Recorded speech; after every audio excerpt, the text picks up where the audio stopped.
नमस्कार दोस्तों, मैं हूं आपका दोस्त और आप देख रहे हैं हमारा YouTube चैनल कृष्णा मोटिवेशन। आज मैं आपको भागवत गीता में वर्णित 18 अध्यायों के बारे में छोटी छोटी जानकारी देकर अवगत कराना चाहता हूं कि आप जान सकें कि भागवत गीता के 18 अध्यायों में किस किस के बारे में बताया गया है। तो आइए आप हमारे चैनल पर और ऐसी ही जानकारी आपको मिलती रहेगी, तो हमारे चैनल को लाइक शेयर सब्सक्राइब जरूर करें और अधिक से अधिक शेयर करें। तो बिना देर किए हुए मैं आपको भागवत गीता के 18 अध्यायों के बारे में जानकारी देना चाहता हूँ। तो शुरू करते हैं। भागवत गीता में कुल 18 अध्याय हैं और 700 से अधिक श्लोक हैं। प्रत्येक अध्याय को एक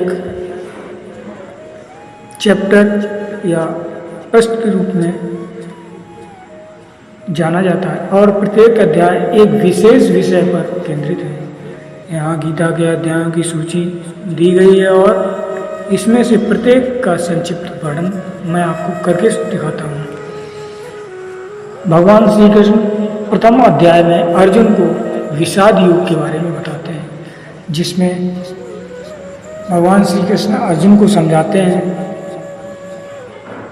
अर्जुन अपने सम्मुख अपने परिजनों तथा अपने दोस्तों को युद्ध क्षेत्र में खड़ा देखकर अर्जुन विषाद और दुविधा में पड़ जाते हैं कि मैं इनसे युद्ध कैसे करूं।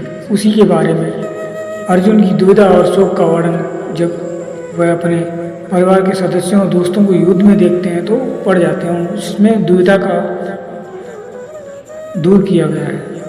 अध्याय नंबर 2 सांख्य योग। इस योग में भगवान श्री कृष्ण अर्जुन को आत्मा की अमरता और साक्षात्कार तथा आत्मा के महत्व के बारे में बताते हैं। अध्याय नंबर 3 में भगवान श्री कृष्ण कर्म योग के बारे में अर्जुन को बताते हैं। कर्म योग के महत्व और इस निष्काम कर्म के अभ्यास का वर्णन कराते हैं। अध्याय नंबर 4 में भगवान श्री कृष्ण अर्जुन को ज्ञान योग के बारे में बताते हैं। भगवान श्री कृष्ण अर्जुन को अपने वास्तविक स्वरूप के बारे में बताते हैं और ज्ञान के महत्व के बारे में बताते हैं।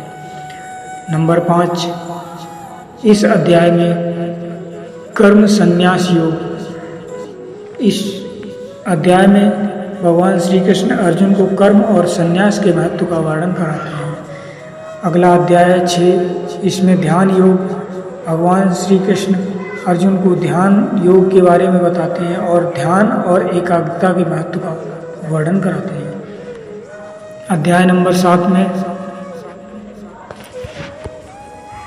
श्री कृष्ण अर्जुन को ज्ञान विज्ञान योग के बारे में वर्णित कराते हैं। भगवान श्री कृष्ण अर्जुन को अपने वास्तविक स्वरूप के बारे में बताते हैं और ज्ञान के महत्व के बारे में भी बताते हैं।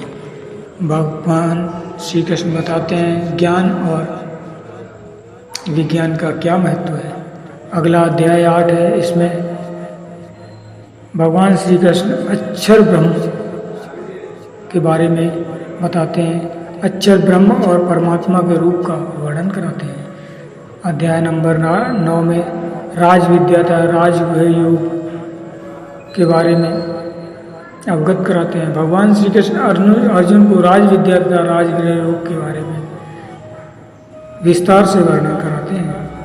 अध्याय नंबर 10 में विभूति योग के बारे में भगवान श्री कृष्ण की विभूतियों का वर्णन किया गया है, जिसमें भगवान श्री कृष्ण अर्जुन को उन विभूतियों के बारे में विस्तृत ज्ञान प्रदान करते हैं। अध्याय 11 में विश्व रूप के दर्शन कराते हैं। भगवान श्री कृष्ण अर्जुन को अपने विश्व रूप विराट स्वरूप का दर्शन कराते हैं और उनको ज्ञान देते हैं। अध्याय 12 में भगवान श्री कृष्ण भक्ति योग के बारे में अर्जुन को समझाते हैं और भक्ति के महत्व एवं भगवान श्री कृष्ण के प्रति प्रेम के बारे में विस्तृत जानकारी देते हैं। अध्याय नंबर 13 में क्षेत्रज्ञ के विज्ञान प्रयोग का बारे में बताते हैं और श्री कृष्ण क्षेत्र और चित्रज्ञ के बारे में विस्तृत जानकारी अर्जुन को प्रदान करते हैं। अध्याय नंबर 14 में गुण त्रिविध योग के बारे में भगवान श्री कृष्ण अर्जुन को गुण त्रिविध योग के बारे में तीनों गुणों के प्रकार का वर्णन वारी वारी से तथा विस्तृत पूर्वक कराते हैं। अध्याय नंबर 15 में भगवान श्री कृष्ण पुरुषोत्तम योग के बारे में बताते हैं, जिसमें भगवान श्री कृष्ण को पुरुषोत्तम कहा गया है और इस पुरुषोत्तम योग के बारे में अर्जुन को विस्तृत जानकारी प्रदान कराते हैं। अगला अध्याय 16 में देवासुर संपद भाग योग, इसमें भगवान श्री कृष्ण देवी तथा आश्री संपदाओं का वर्णन कराते हैं, जिसमें उन्हें विस्तृत जानकारी देते हैं कि इसमें देवी शक्तियाँ तथा आश्री शक्तियों में क्या अंतर है और इनसे कैसे निपटा जा सकता है।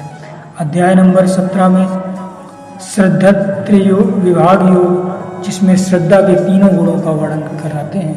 श्री कृष्ण समझाते हैं अर्जुन को कि श्रद्धा के 3 प्रकार तथा उनके वर्णन विस्तृत पूर्वक कराते हैं।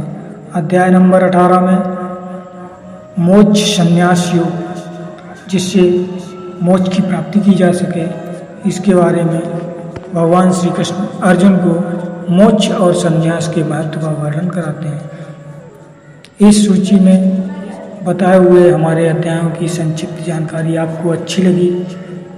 जो भी 18 अध्याय हैं, मैंने आपको अधिक से अधिक वर्णन कराकर और सरल तरीके से समझाने का प्रयास किया है।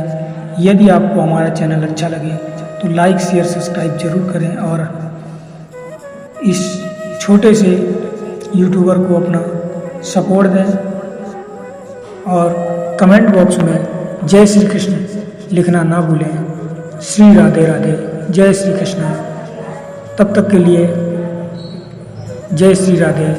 अगला वीडियो बहुत ही जल्द लेके आऊँगा और कमेंट बॉक्स में बताइए आपको अगला वीडियो किससे संबंधित देखना है। मेरा प्रयास रहेगा कि मैं आपको अधिक से अधिक समझा सकूं और आपकी समस्याओं का निदान कर सकूं।